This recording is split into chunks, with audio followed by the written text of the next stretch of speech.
Welcome, everybody, once again to the Dynasty, a podcast on the Alabama Crimson Tide. I'm Chris Stewart, along with AJ, McCarron, Trent, Richardson. As always, I want to remind you, if you're watching on YouTube, Apple, Spotify, or listening wherever you get your podcasts, if you're looking for the show, please just go to thedynastybama.com. And wherever you happen to be listening, please rate, review, and check us out across social media at The Dynasty Bama. Coming up today, taking stock of where this Tide team stands as it gets ready for the stretch run of the regular season. Also, we're going to dive into Auburn's announcement that Hugh Freeze is no longer their head football coach. We're going to talk to you about which teams we think are SEC title contenders and which ones are just the pretenders right now. We're also going to look ahead to this Saturday's game against LSU. Before we go into all of that, do want to remind you about a very special event coming up in Tuscaloosa on Friday. It's November 7th, the day before the Alabama-LSU game. It's called the Athletes First Tailgate Tour. It's coming to Tuscaloosa, the ultimate all-inclusive tailgate experience. It's free to guests. It's going to take place at 2 Dimes on the Strip from 4 to 7:30. Food, drinks, games, giveaways, music, and a live episode of The Dynasty starting at 5 o'clock Central Time. AJ and I are going to be there. Trent's busy coaching high school football that night, but we're also going to be joined by former Alabama safety Landon Collins, breaking down the matchup between the Bayou Bengals and the Crimson Tide. Looking forward again to being at 2 Dimes Friday, November 7th for the tailgate of the weekend. Can't make it in person. Don't worry. The show's going to be live streamed on YouTube, so make sure you're following us on YouTube at youtube.com/@thedynastybama. Gentlemen, got all that out of the way. Good to talk to you both. The bye weekend, that means we do dad stuff. That means golf course for me, which is I got the best end of the deal. I don't care what y'all say. Golf course with the 14-year-old. You guys are coaching. Good weekend, I hope, and a chance to just be football fans without any emotional investment like we have when the Tide's playing. 100%. We were busy with baseball, basketball games on Saturday. We have 4 baseball games, 2 basketball games between my oldest 2, and then baseball all day again yesterday on Sunday, and it was a long weekend. I'm exhausted. My voice is somewhat gone. I'm tired of talking to 9-year-olds right now. I need a couple of days off. And so you came to us to get more maturity? That's sad. That is that's really sad on your part. Yep. Trent, you got your son, I know, but also coaching at Hoover, and busy time for you as well. Oh, yeah, most definitely. You know, before I'm any football player, any coach, I was a dad. And my oldest broke her phone, had to come home, and I had to up the money to get another cell phone that won't get to her until LSU game. And so she had to take the iPad, the baby iPad. So, man, y'all got to fall back. I mean, is that the emergency phone in the family, the iPad? You're going to message and that's it? Yeah, you just got to hit the iPad and then that's it says that's a good teaching tool right there. Yeah, you got to fall back to that. Yeah, I had bye weeks for both of my teams, Hoover and Bama. So I got to chill a little bit, with the fam, and got to be myself at home and just lay around for a minute until you start having to go trick or treating, and you know how that goes.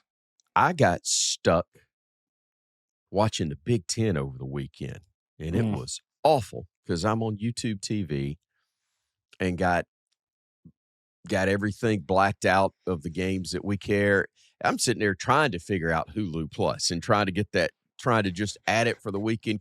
Finally said, screw it. I'll just watch Big Ten and A10 and everything else on CBS Sports Network. That was makes you appreciate your league a lot more. I'll tell you that. It's like, why is this stuff in slow motion? Some bad football being played. Yeah, it's I was just about to say that. It's a lot of bad football being A played. lot of bad football being played. A lot of things can go bad on the off weekend because it's different. Something unfortunately did for Bama. I don't know any details. If you guys do, that's fine. You can share more. But Dre Kirkpatrick Jr. arrested 3 counts of reckless endangerment, 1 count of attempting to elude and speeding.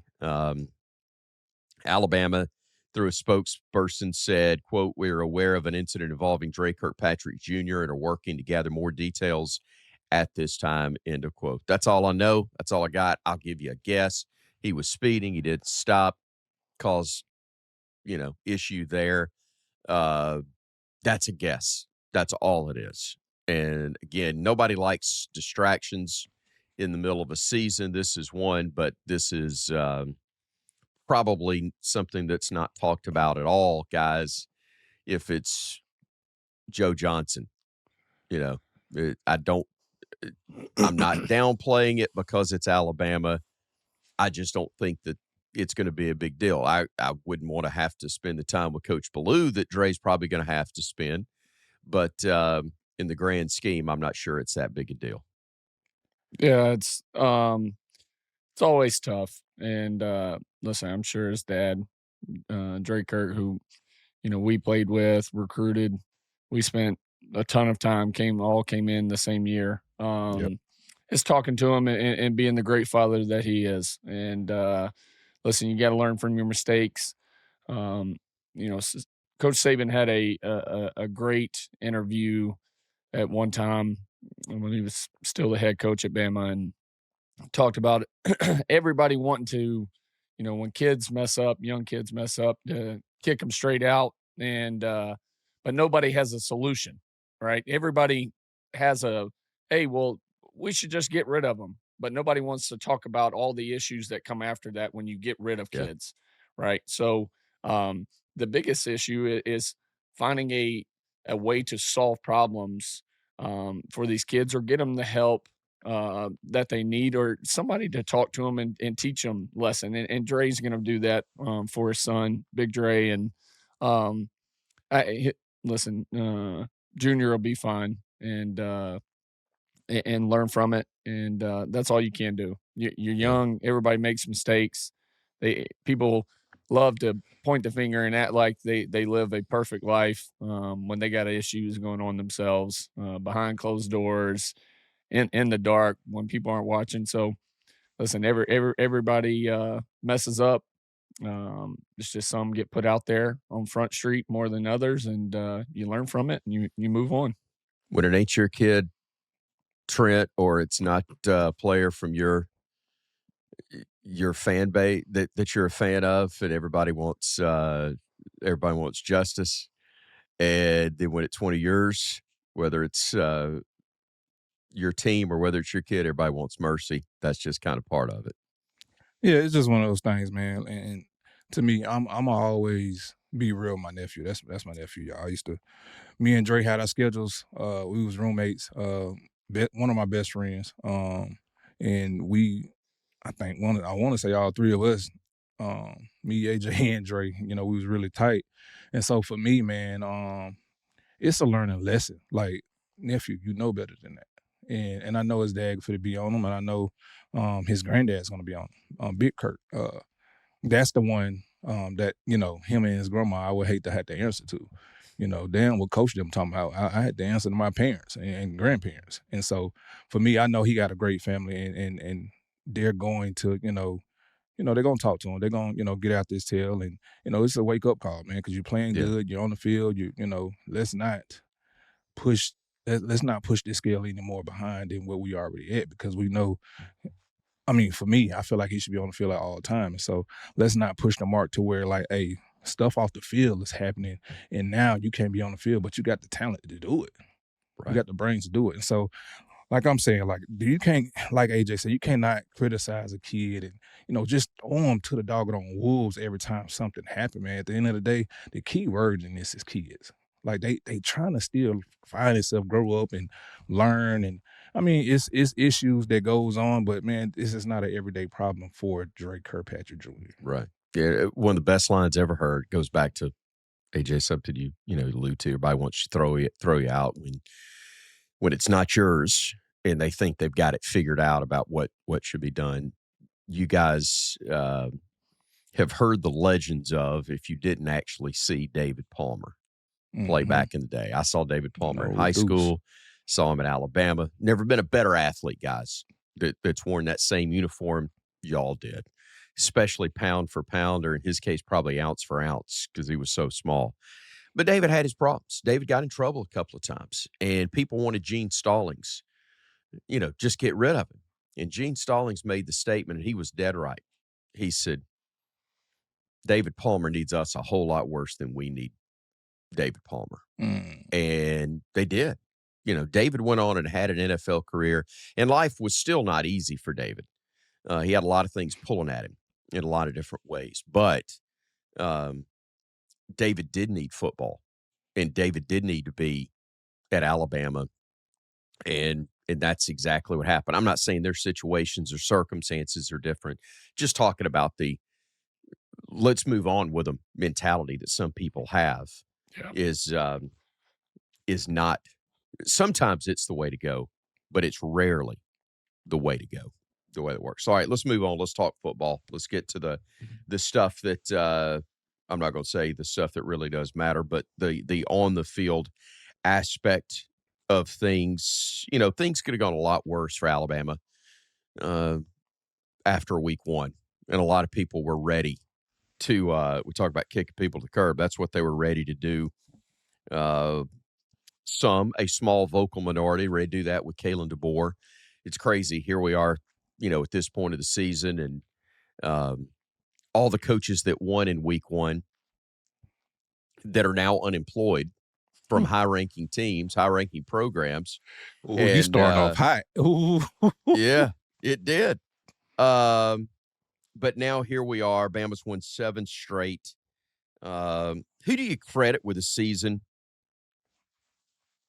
getting to this point and going this direction instead of it going in the tank? Well, I mean, it starts at the top, but it falls back on the players being able to police themselves and get things back on track. And I think it falls on your captains, Tim Keenan, Deontay Lawson, Ty, Brailsford,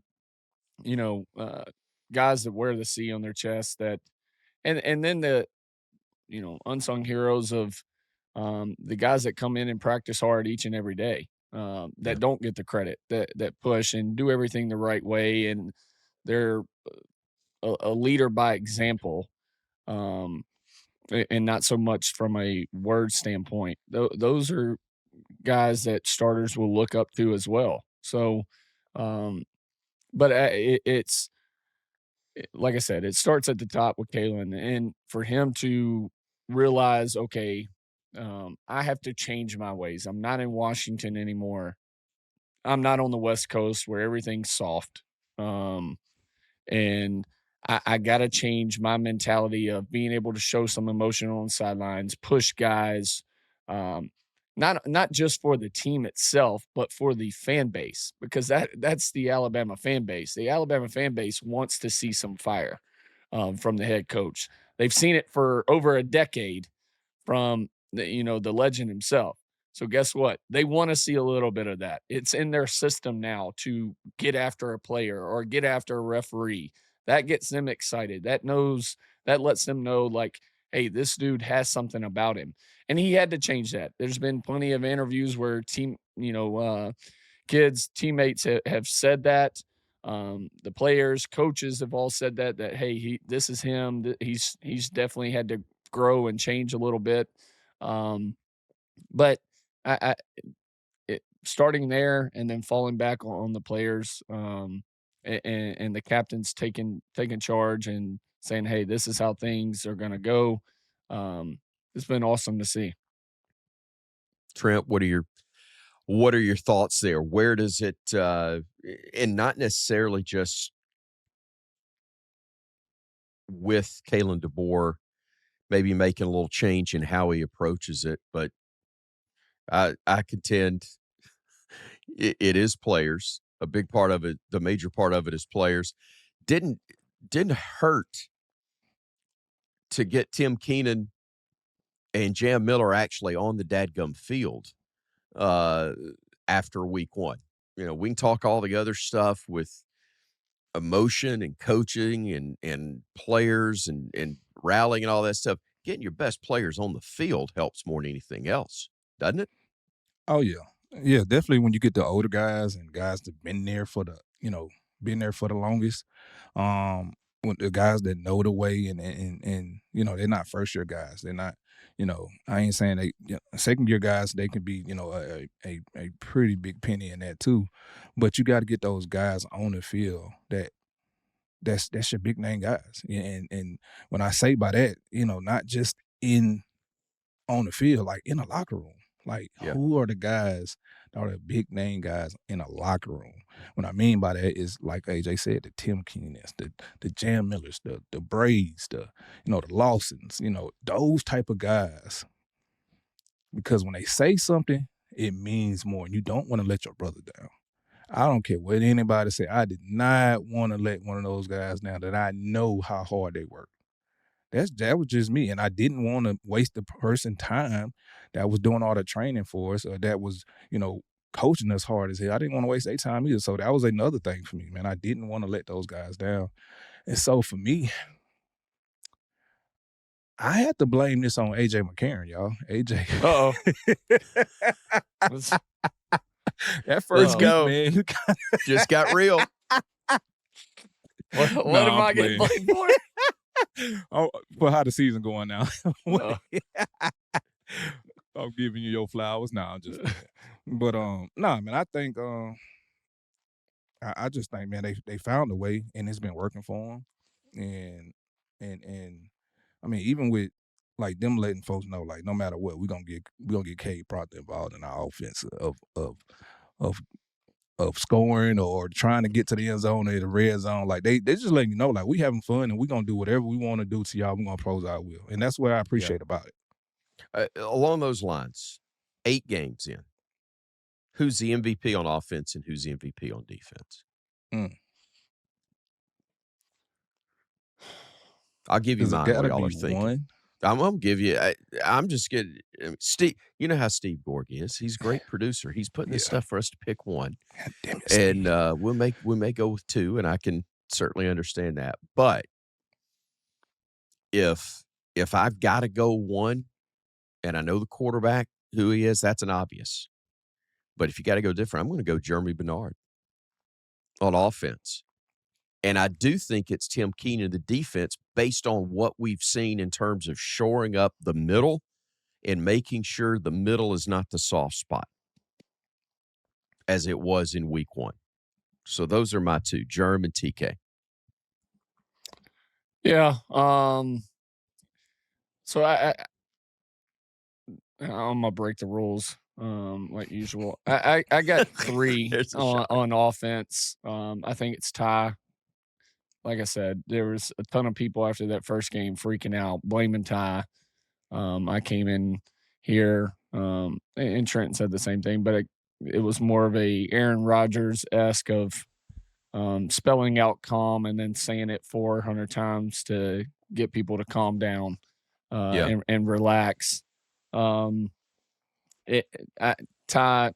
I felt like was going to be a player. So I think Ty, like you said, Chris, Bernard is Jeremy's been unreal. And the other one that I think that doesn't get noticed is Brailsford at I knew you center. could say that.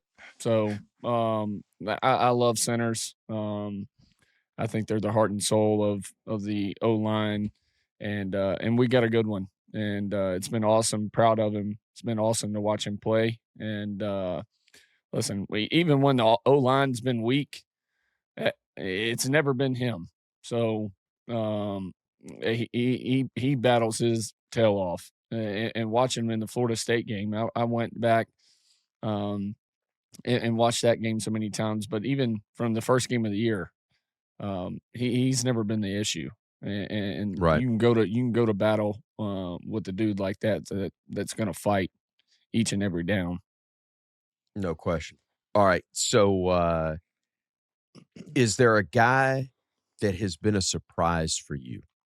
Positive, obviously, but is there a surprise player in terms of what he's meant to the team? Anybody jump off the roster in this regard? I think it's got to be. I'm going mind blank. The DN Pierre. Yeah, Yeah, Janze Pierre. Pierre. Yeah, I would agree with that. I think it's got to be him. Because listen, there was one thing that we struggled with last year was pressure on the quarterback, and the last 3-4 weeks, this dude has stepped up and been that. And I think that changes the defense for us by him being such a menace on the edge. I know it's great getting TK back, and I think I think the world of him. He's an absolute dog, and an even better person. But Pierre being what he is on the edge right now, it changes it. Changes Yeah. up what you're able to do from a schematic standpoint, stunts. Only rushing 4, you get more in coverage because he can get that pressure. So for me, that would be the co-MVP, but the surprise on defense that I think has caught a lot of people off guard in a good way. Yeah, and had to have it because of what you lost Yeah. in that linebacking core as well. How about for you, Trent? A surprise player. Yeah. I'm gonna have to go with Brooks. Like Brooks I has agree. stepped up in big situations. And I want to co with Daniel Hill. He's done a great job too. And what I mean by that, by keeping his composure, being available, and what I mean by available, like knowing when you're supposed to do, Mm-hmm. knowing your stuff, and being composed, not looking at the scoreboard, not looking at the clock, not looking at how many plays you done played. Like he's been that guy. But to go back, I mean, Brooks been the same way for me. Like them two guys right there, they're flirting with the same grit when it comes to being an anytime player and available player. Good deal. All right, let's take a quick timeout. When we come back, we're going to talk a little more about the Tide, where they are, the playoff situation, and also change on the Plains. You're watching The Dynasty. It's a podcast on the Alabama Crimson Tide. Breakfast might be the most important choice you make all day. That's because with Wendy's 2 for $3 breakfast, you can mix and match your very own perfect pairing of our delicious morning favorites. With this breakfast deal, the choice is all yours, not someone else's. And isn't that how it should be? It's your breakfast, after all, not Martha's. She can pick her own breakfast. This one's all for you, no matter what you choose, from our sausage biscuit with that grilled breakfast sausage, or the egg and cheese biscuit with fresh cracked grade A egg and melty American cheese on a fluffy buttermilk biscuit, a small size of perfectly seasoned potatoes, or a medium hot coffee to power through the morning. All you got to do is pick your ideal morning pair. You really can't lose because you're the one calling the shots. The choice is all yours. Wake up to Wendy's 2 for $3 breakfast just the way you want it. Limited time only during breakfast hours. U.S. price and participation may vary. No substitutions, not valid in a combo. Single item at regular price. Welcome back, everybody, to The Dynasty, a podcast on the Alabama Crimson Tide. Chris Stewart, AJ McCarron, Trent Richardson with you. Again, you can see new episodes dropping each week on YouTube, Apple, Spotify, wherever you get your podcasts. And if you're looking for the show, just go to thedynastybama.com. Also, wherever you're listening, ask that you rate, review, share on social media at The Dynasty Bama. And also hoping you'll come by and see us at 2 Dimes. That's coming up on Friday. We'll talk more about that in a few moments again. But the live show that we're going to do from 5 to 5:30 Central, but a time frame where we're there hanging out, and hope that you will join us for that. Landon Collins joining us as well for that on Friday. And guys, we've got We got a coaching change down on the Plains. Let's go that route before we get back on Alabama a little bit again. The smirk says it all, AJ. The the lack of surprise, I guess, that Auburn did indeed make the change. It's one thing when you lose tight, tough ball games to quality opponents. Kentucky was winless within league play, and you only scored 3 points at home. There was zero doubt in my mind that they were going to make a change before church wrapped up on Sunday. 100%. Listen, the BK firing at LSU saved Hugh. I think it saved guys like Mark Stoops, unless for Auburn and Hugh Freeze, unless he lost to Kentucky.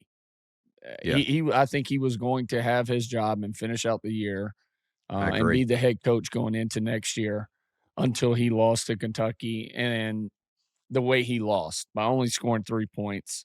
The big knock on Hugh and his time at Auburn has been not having a quarterback when you're considered a quarterback offensive guy and a QB guru by so many people, because that is a part of your stigma is like, oh, this guy can get quarterbacks, or he's done well with quarterbacks in the past. From Bo Wallace to Chad Kelly to guys he had at Ole Miss.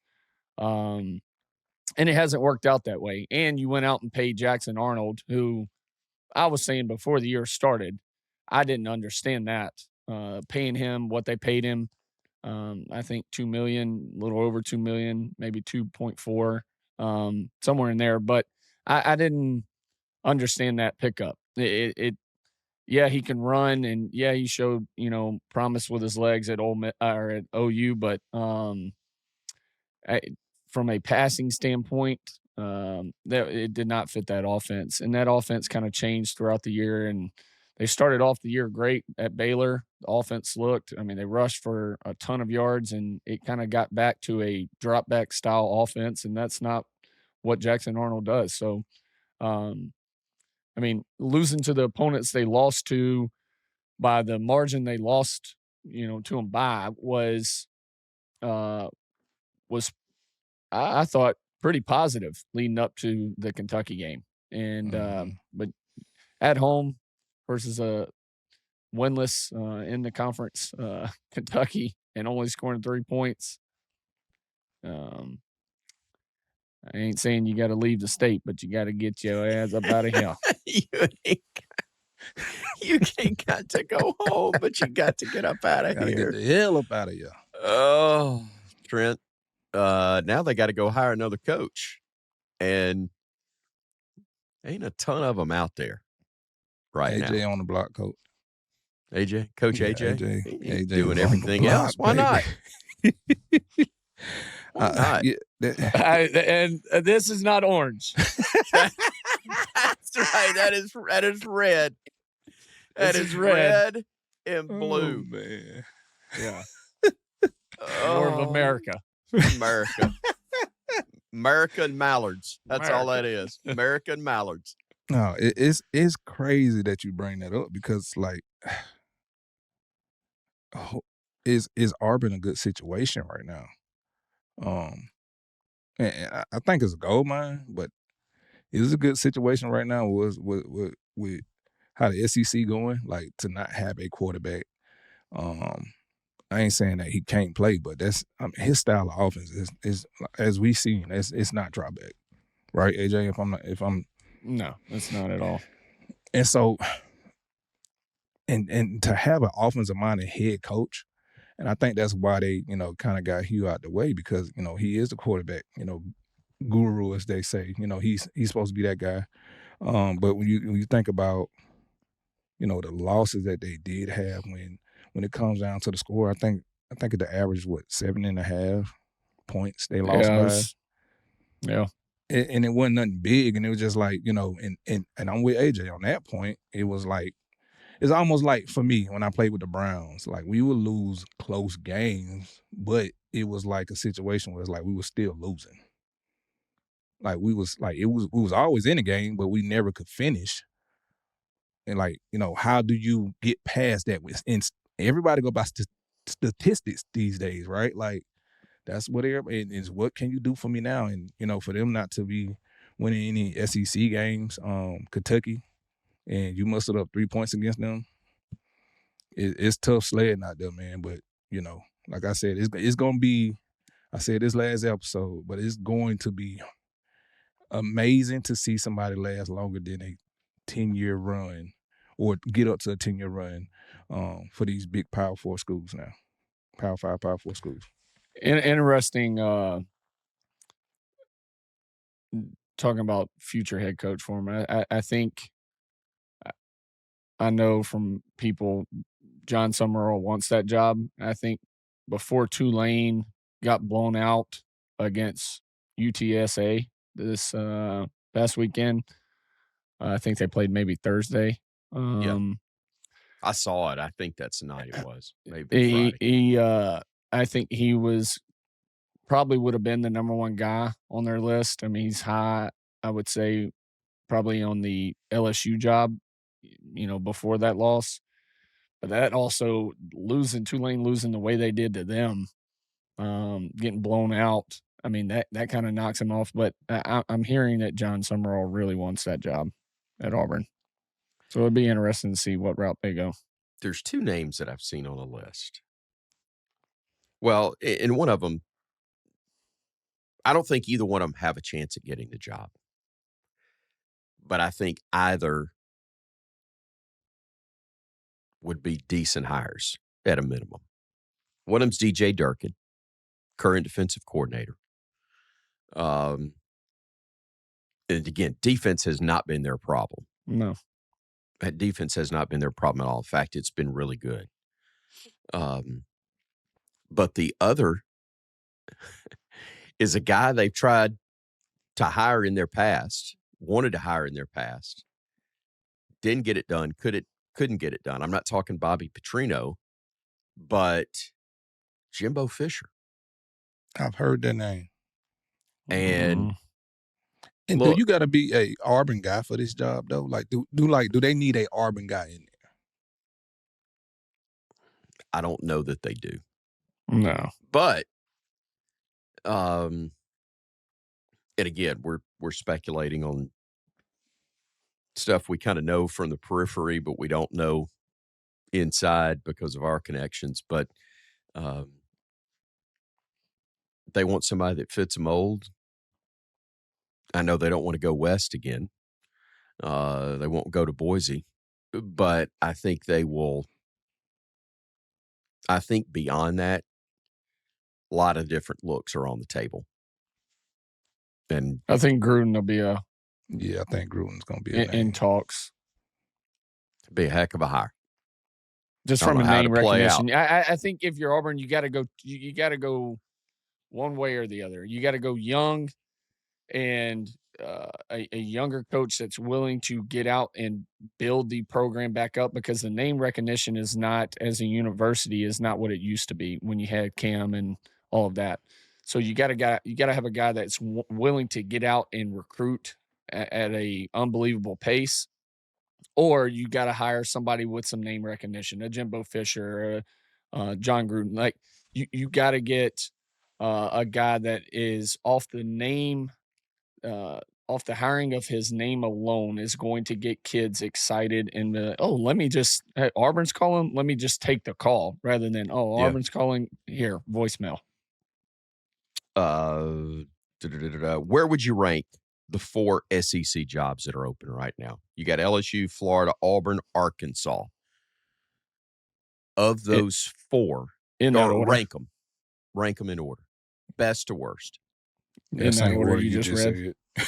LSU, I think, is the number one job. Yeah. Just off recruiting alone. I think Florida's behind that. The issue with Florida not being the number one spot is the fact, and I love the state from a talent standpoint, but it's the fact you got to compete against so many other schools.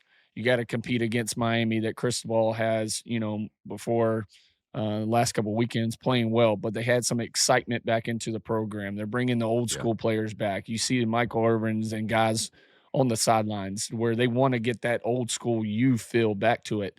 What does Florida State do with Norvell, right? But they're still, and they've shown that they can play well.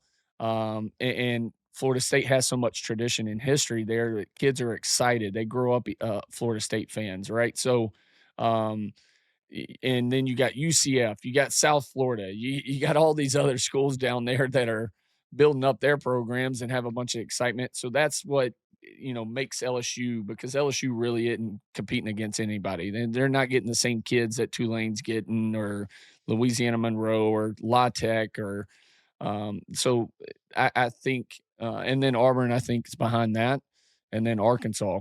Arkansas has the money. I mean, they got Walmart, they got Jerry, they got so many people behind them. They just got to be willing to spend it, and they haven't in the past under Coach Pittman. It's gone to the rev share has gone to basketball because they are baseball and baseball, but so they got to get the money behind them from a rev share standpoint to where they get the big chunk. But I think you can win at Arkansas. But that's the order I would put them in. Yeah. How about you? I agree.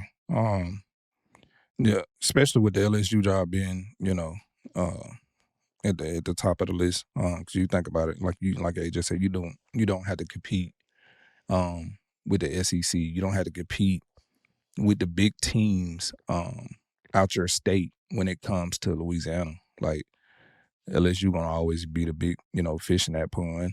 But when it comes to Florida, you got to compete with Miami. Exactly what AJ just said. Like even South Florida, like even UCF. Like it's a lot of schooling down there. It's a lot of college down there.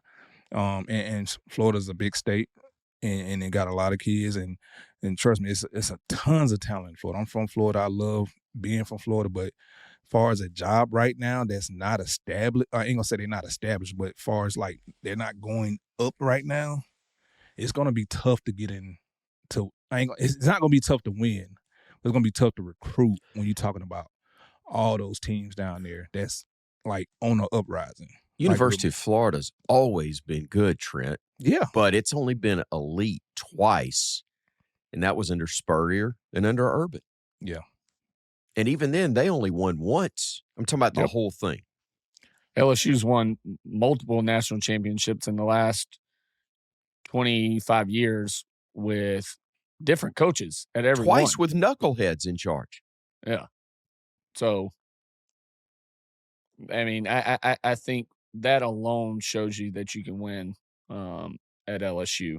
The crazy part in all this is this coaching carousel that's happening. I mean, we've never seen this many openings, head coach openings. I mean, even before the start of November. Yeah. I mean, I think there's 12 or 13 openings right now. And everybody wants the same nucleus of coaches. Well, they can't coach everywhere. Yeah. So, like, you hear Lane Kiffin's name for every job. You hear John Summerall. I mean, you hear these big names, but they can't coach everywhere, and they're already at some a place. So that's the funny part about it is, I mean, who they just don't even count that. Like they just leave that out though. They just throw that away. Expectations on college football as a whole right now, we are in shambles because there's 3 coaches in all of college football that have won national championships, but every fan base and everybody else expects their team to compete and be in the national championship game each and every year. And we have unrealistic expectations with this because it's not happening, right? A lot of these schools expect it, but they haven't been, in the talks for winning national championships in 10 to 20 years. And all of a sudden now we want to be in the talks and expect, but it's all based off of social media. It's just unrealistic. So, all right, couple of things real quick. Is Texas A&M a real contender or a pretender? They've got Missouri on the road, South Carolina and Sanford at home, and then they finish at Texas to wrap up their regular season. Will they have one loss or less when they roll to the postseason, whatever that looks like? Or will Mizzou and Texas both get them? I think they beat Mizzou. I think they beat South Carolina. Sanford. I mean, even if they have one loss, even if they fall short to Texas last game of the year, they're in the playoff. I think they're and listen, their defense is so good, and their offense makes enough plays for them. They go through struggles in games, but they make enough plays. And Reed at quarterback makes enough happen with his feet. I'm not a sold on and a big believer in him throwing the football and beating a team by just throwing the football in the entire game, but they make enough stuff happen on offense that puts them in position to win. But their defense is so good. I mean, listen, they're going to be, whether you like it or not, they're going to be in the playoffs, and they're going to be a contender to win it just because they're so dangerous. The reason I bring that up, go ahead, Trent. I'm sorry. Oh no, you good. I agree with AJ. Unless they lose out, and I doubt that happen. But they'll be, and I think they'll be in the SEC championship game. All right. So here's where I want to go with talking about them. Does all the instability at LSU, Auburn, Florida benefit Alabama? And is this a real opportunity? This is from Steve Gorgie, our producer, does a great job giving us ideas. He brings it up. Is it a golden opportunity for both Alabama and Georgia to extend their lead on the rest of the SEC as they've had? And put Texas A&M in that mix now if they can get through and join. But is it going to still just be Bama and Georgia from a national perspective with the uncertainty at those other places like Auburn, Baton Rouge, and Gainesville? Now, are you talking about from recruiting aspect? Just the programs being where they want to be, which is in championship form in the next couple of years. Will Alabama and Georgia have a chance to widen the gap a little bit because those teams are going to start from behind? Or will they close it quickly? I think they can widen the gap a little bit because you got to think about it. It's tough to say that we're going to have a guy like Nick Saban come in there and win in 2 years or 3 years, right? And he's been the only coach to do that. Stark has done a great job over there, but he still haven't got over. He still haven't won a big game yet. And it took Kirby a while to get, to be a championship team. He caught up with everybody. Don't get me wrong, but it took him a while to be the Georgia that he is now, right? And because you got to build it, because you got to get some bad eggs out of there that don't believe in the process, or guys who don't fall in line, and it is some guys that just need to be developed. And you got to be able to recruit. So if you can't recruit, and they don't know if your coaching staff is going to be stable, or as a parent, I wouldn't. It's hard for me to say that I'm gonna send my son to a school and they don't know their coaching situation. Yeah. You better extend it. Yeah. Simple as that. I don't care what coach you are, maybe other than Kirby. But, Kalen's felt the pressure this year. Listen, coaching now, you're on a 7-day contract each and every week. Yeah. I think the fact that we have 12 to 13 openings for a head coaching spot proves that. All right. Right. It's exactly what I just talked about. You, as a coach in college football now, with the way the NCAA made this thing, with NIL, rev share, hitting up boosters and alumni for all this money for so long, people want to see a return on their money. And guess what?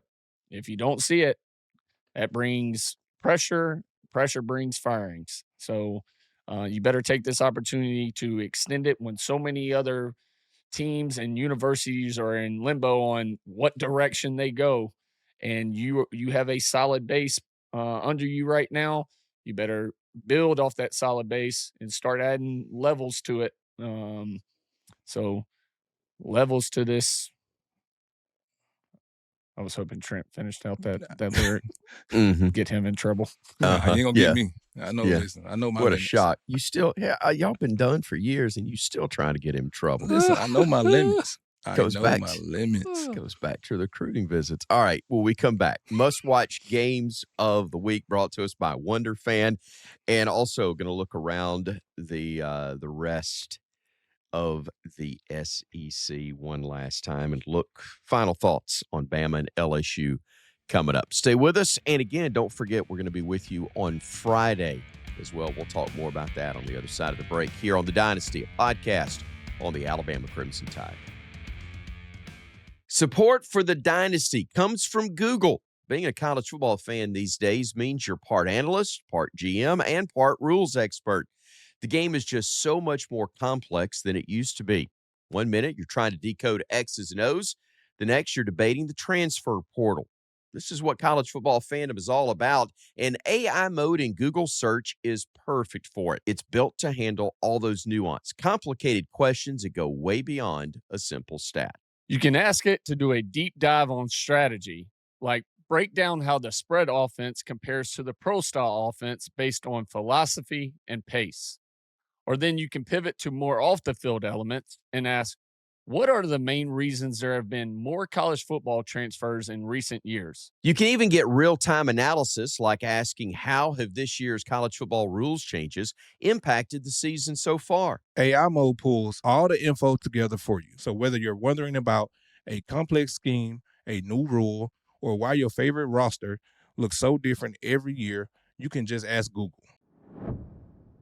You know that feeling when your team wins? It's electric. You're pacing the room, texting your group chat, yelling like you called the game-winning play yourself.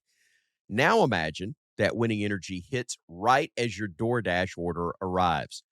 Perfect timing. Drinks are cold, pizza's hot, wings and fries are perfectly crispy. Now you're not just a fan, you're a winner. DoorDash turns every good college football game day into a great one, with game day favorites delivered right to your door, right when you need them the most. So go ahead, ride that high, celebrate that W. Just try not to spike the remote out of excitement when the food shows up. Your team wins, you win. DoorDash delivers the W in food form. Time to turn our attention to week 11, everybody, here on The Dynasty, a podcast on the Alabama Crimson Tide. It's time for our must-watch games of the week, brought to you by Wonder Fan, the app that pays you to be a fan. Wonder Fan app, absolutely free to use. You get rewards for doing things you already love doing, like attending games, watching live sports on TV, and now watching podcasts like The Dynasty on YouTube. All right, AJ, you know none of that happens unless you download the app first. Go download it. I keep saying it each and every week. You got to make sure you download it. Takes a couple minutes to set up, and make sure you get paid to watch games and accumulate all these points and have fun with it. That's exactly right. So if you want to get paid to watch this show, it's easy.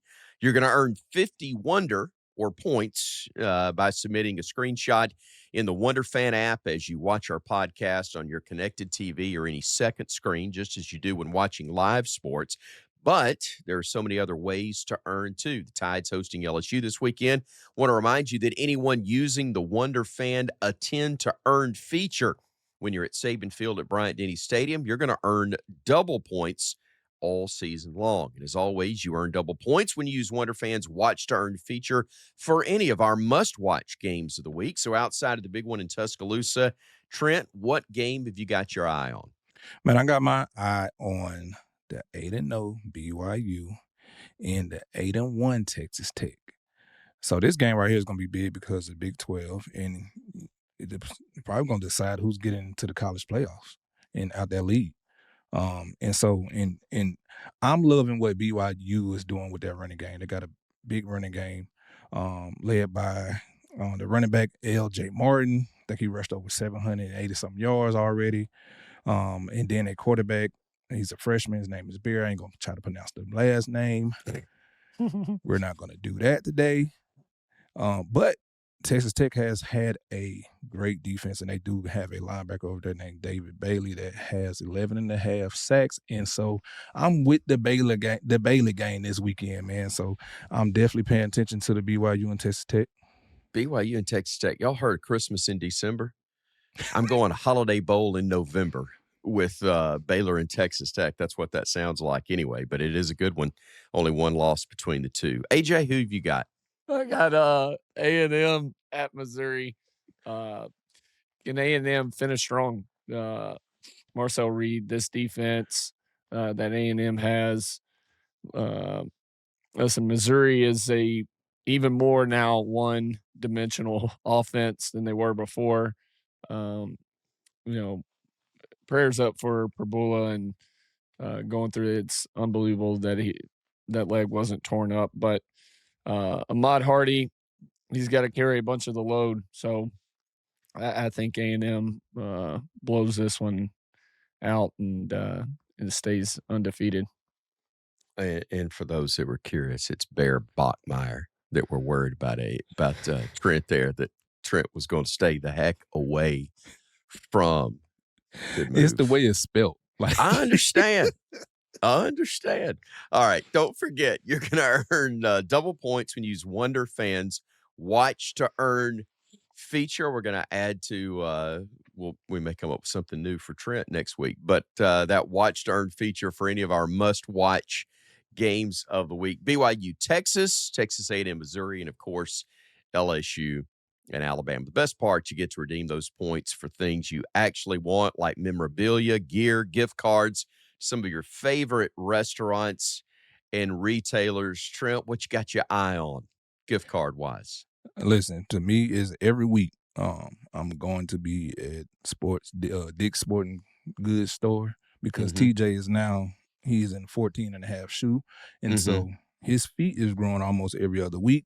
And he is officially now taller than me. I'm never going to tell him that. Hope he don't watch this. But he's officially taller than me. And so as a 13-year-old, he's now 13. So I got to stay at Dick's.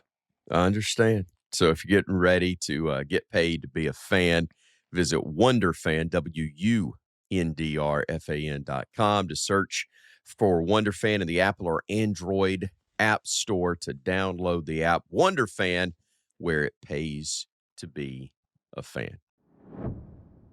All right, guys, a few minutes we got left in this segment. Let's look back at Alabama LSU at its height. When you guys were playing, there was blood in the water each time out. Did the championship significance of the games take it to another level for you both? Yeah. I mean, listen, what made that game so special is you knew every guy on the field starting was going to be in the league, right? Yeah. I mean, those guys were going to be playing on Sunday. And then also what was special about it is you were getting recruited to the same places, right? I mean, if you were getting recruited to LSU, you were getting recruited to Alabama. So a lot of the visits you went on, you ran into each other all the time. You spent time with each other off the field. And then you got a chance to go out and compete against dudes that, that you made relationships and friendships with. And it brought out the competitive spirit and drive in you as a athlete to go out and, hand your boy an L. So that's the fun part about it. And that's what made the rivalry so special is the fact you got to do that. And then I think it amplified everything the year we played them in Baton Rouge or in New Orleans and for the national championship and the way the game of the century went and losing in Tuscaloosa and then going back, to their place and winning it all just amplified it up even more every year after that. Yeah. Trent, to you, is Bama LSU still that one? Or is it where Georgia or even Tennessee are back being the rivalry now? I still contend that Tennessee historically is the one, but are we now in the present day looking at Tennessee or Georgia being bigger than the LSU game for you? That's tough to say, man, because that game means a lot to me, and I was a part of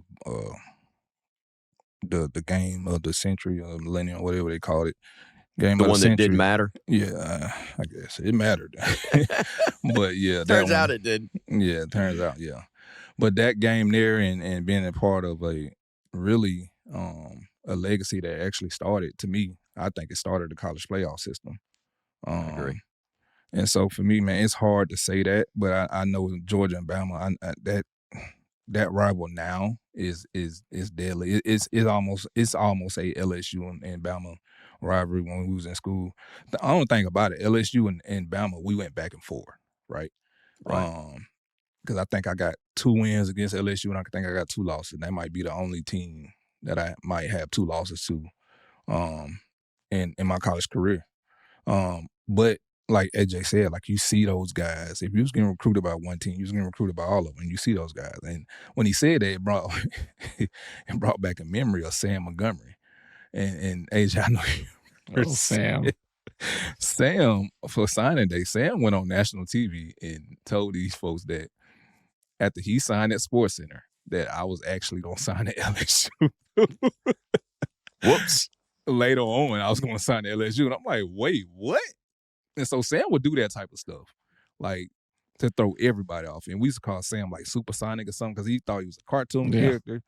But it was one of those things where it's like when we got on the field together, it was funny to listen to him argue with somebody else trying to take me down. We was bagged up and playing game of the century, and they stopped us, but it took they couldn't get me down. And I can hear Sam arguing with his teammate, and because he's talking mess to me, like, "Oh yeah, I finally got you. I got you." Like, because he's never been able to tackle me, and he still didn't tackle me. But it was a thing that they was. He hugged you. Yeah, and so they're in they're thudding me. I call it thud. They're thudding me, and they're arguing with each other like, "Hey man, shut up! Do not make him mad." Like I'm sitting here laughing at this at the same time, and man. But that's just memories that you do have. But this game, to me, man, it means a lot, and a lot of us is from the same area, especially from us from the Gulf Coast. Like we all know that, that means a lot in that area. But it's no game like Bama LSU, man. I ain't gonna lie to you. That thing was different when we was playing in it. Yeah. AJ, for you, what's your best story from the rivalry itself? I mean, for me, it's just the fact that after the game of the century, when having a coach that came up to me before the game and told me to play a certain way and not play like I played with emotion and a chip on my shoulder. And I the whole game, I just did not feel like myself. I didn't play like myself. And then, I mean, leading up to the national championship down there, and you got that 34-day window of break and practice and prepping. And for Mac to say, hey, we're going to throw it and throw it early and throw it often. For me, that was, where I jumped and became the leader and took the next step because, I mean, it was more on my shoulders. And we understood, hey, they're going to play man. They're going to load the box to try to stop Trent. And that's the best memory for me because I think that's where, my legacy really started and took over from there. I've never asked you this one, but what goes through your mind when you lose a guy as meaningful as Marquise Mays was to that team and you knew he was done for the ball game? I'm talking about the national, the natty. Yeah, it's tough because Mays was, one of our main guys on offense. And what makes it tough is because you have to put guys in position that everybody thinks, oh, they play receiver. But during that time, it wasn't like it is nowadays from a sense of, hey, your X is going to also play Z and your Z is also going to play F. Yeah. And then if you go into 10 personnel, that same guy could also play Y. So it was different back then because you really kept certain guys at certain spots. Like, Mays, hey, you're going to either play the Z or you're going to play the X. So it wasn't as much moving around. And Hanks was more of an inside guy, and Kevin would rotate a little bit, but you put guys in different spots where you don't have the timing with them, running certain routes. So, listen, Mays was awesome. Mays would have had a big game. Leading up to it, he was excited about it. And he knew we were going to throw the ball. And Mays is, at times would be my biggest fan, but then also just come in and start talking trash out of nowhere. And then the reason I loved him so much, his personality. I mean, he's always a character, but he would tell you he's always open. I mean, Mays, you got 4 people on you. You're not open. I'm open. And it's like, man, dog, I'm always open, cuz. Take the boy out of Tarrant, but you can't take the Tarrant out of the boy. No. Grew up in Fairfield. I know about Tarrant guys a little bit. That is he was a great one. Darius Hanks is another, and I don't want to get too far off, but that's a guy, fellas, and I'd love, Trent, your thoughts on it. Norwood, Marquise, and Darius Hanks. I know there have been guys that caught maybe more passes through there and guys that had NFL careers, whatever. I thought that trio, and I'm probably leaving somebody out, but I thought that trio of guys was so good and such a great compliment to you and Mark in the backfield during that time. Oh, yeah. Those guys there, they was playmakers in their own way. And I think the guys that we don't talk about, and probably one of the biggest playmakers we did have, was Brad Smelly. I mean this in my hearts of hearts. I've never seen that guy drop a pass. Practice, game, NFL. I played with him on all levels. We got drafted the same year. I've never seen that guy drop a pass. Now, AJ, you threw to him. I don't know if something I missed when y'all was down there doing something else, but I've never seen that guy drop a pass. But he's also a guy who's going to get in there and block. He's also a guy who's going to be, a every down guy. And I mean that too, as he can play special teams. And to piggyback off what, AJ just said, man, Mays is a different athlete. And before he went down, Mays was, man, listen, he was on a high of all highs. He was ready for that game. And actually, if he don't go down on that play, if he don't get injured, he's taking that kickoff return. He's taking that punt return back, right? Yeah. Because he had one person to beat, and I think that might have been the kicker. And if you know Mays, man, cuz ain't no kicker touching me, dog. That's a touchdown. Yeah. And so, man, it's amazing though, man. I get to see his son play some too. His son over there, Thompson. So I get to see his son play, man. But you look and see, I know I'm going left with this, but you see the happiness in him as a father. You can see like he done grew a lot too.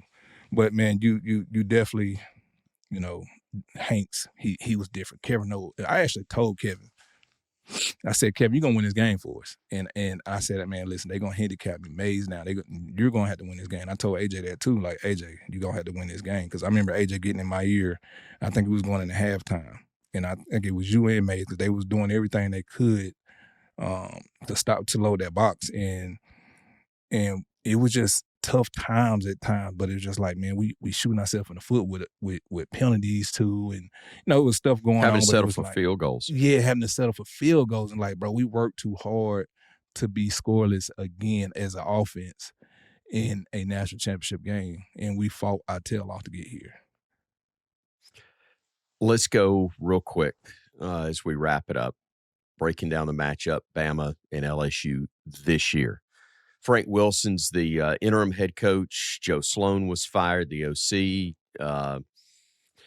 Alex Atkins is going to be the primary play caller. He was a former OC at Florida State, is their tight ends coach right now as well. But Tim Rattay, an analyst, is going to be involved in play calling as well. What do you expect in terms of resistance for LSU to put up against Alabama? Is this going to be like Florida once they lost Billy Napier and gave Georgia all they wanted and then some? Or are they just going to get to the finish line on this season? I mean, it's going to be a tough game. Listen, the LSU players are still going to go out and compete. I mean, I just don't see them laying an egg. And then whenever we've all, I know I have, I think I want to say maybe Trent has, but I've been a part of firing head coaches, and there is a, new energy that comes within the organization whenever you go through that. And it can either go well for you and players want to play well and want to do well. And if you do have that momentum in the game and you do go out and play, there's a new juice and excitement throughout the team. If it goes south early in that game, you're cooked. It's done. It's over with. All right, go ahead and pack everything up. So the biggest thing is for Bama to start fast. If Bama can start fast and put them away, they'll quit and they'll be done. And Yeah. they'll all be on the phone with agents as soon as the game ends, talking about, hey, I'm entering the portal. Where are we going? Type deal. So now, if you allow them to stay around and stick around, it's going to be a tough game. I mean, it's back to the South Carolina mindset because you are Alabama. You have a target on the front and the back. So you're going to get everybody's best, but you got to start fast. You can't come out, start slow, and allow this team to stay in it because they still have a ton of playmakers on both sides of the ball. They're still a really good team. And especially from an offensive standpoint, I think you'll see some new wrinkles that they'll throw, new ideas and everything that maybe guys in the building have brought to the OC and brought to BK, and it's been shot down. And now those ideas aren't shot down because whoever's the interim is like, hey, what ideas do we got? Everybody's on board right now, right? Because they're also fighting for their spot too. Right. I mean, they want to prove, hey, I can do this, or I can show the next head coach that this is what happened when I took over, and this is how successful we are. So they're fighting for their job and their livelihood as well. So it's not going to be a cakewalk. Not going to be a piece of cake at all for Bama in this one. But how crazy is it to look at the two squads and see LSU 15th in the league in rushing, Bama 14th in the league? And is it as simple as the team that runs better wins it, or is there enough of a gap? And Bama masks their running issues well enough with the short passing game that they overcome that. I shouldn't have even brought it up for you, Trent. My bad. You're going to start twitching. Yeah, I just it's sickening, especially these two programs, because they always been big on being able to run the ball, and not just say that we just got to be run heavy, but you got to be able to run the ball.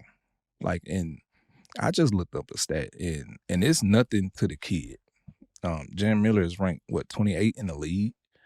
Like, how crazy is that? How many running backs do we SEC damn have? And like, wait, what? Alabama running back is, and he's the lead rusher. He's our rusher, team rusher, lead rusher.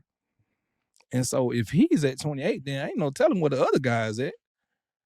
Right. And so into LSU too, the same exact damn thing. Like, y'all got to be able to run the ball, both teams. I mean, especially Bama. Like Bama, like AJ said, that first, if you go out there and put them to sleep early, I think them first two drives is going to mean a lot. Because if LSU go out there and go 3 and out, we go out there and score first drive, get out there, make a turnover. And I know I'm speaking in the future. Make a turnover, go 3 and out, and get back on the field, go down and score again, kill the clock. Hey, that takes the will from guys, because it's hard trying to fight back and you down 14-0, especially in somebody else's house. Crowd's gonna be loud. It's gonna be different, y'all. Listen, this game is not gonna be a cakewalk.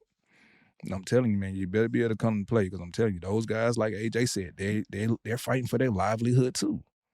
Yeah. Like, hey, I can do this, because you ain't even got to go nowhere.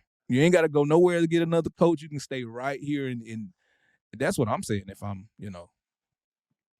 the interim head Guys, coach. we're about out of time. We're not done for the week though. We know, Trent, you got playoffs on Friday night with Hoover, but AJ and I are going to be at the Athletes First Tailgate Tour. Free to guest, going to take place at 2 Dimes on the Strip from 4 until 7:30. Landon Collins joining us as we will be live from 5 until 5:30 there. You can see us on YouTube, but if you're able to, we hope you'll come by and join us in person for that. You can find out more at thedynastybama.com. For Trent, for AJ, I'm Chris. Have a great week. Roll Tide, everybody.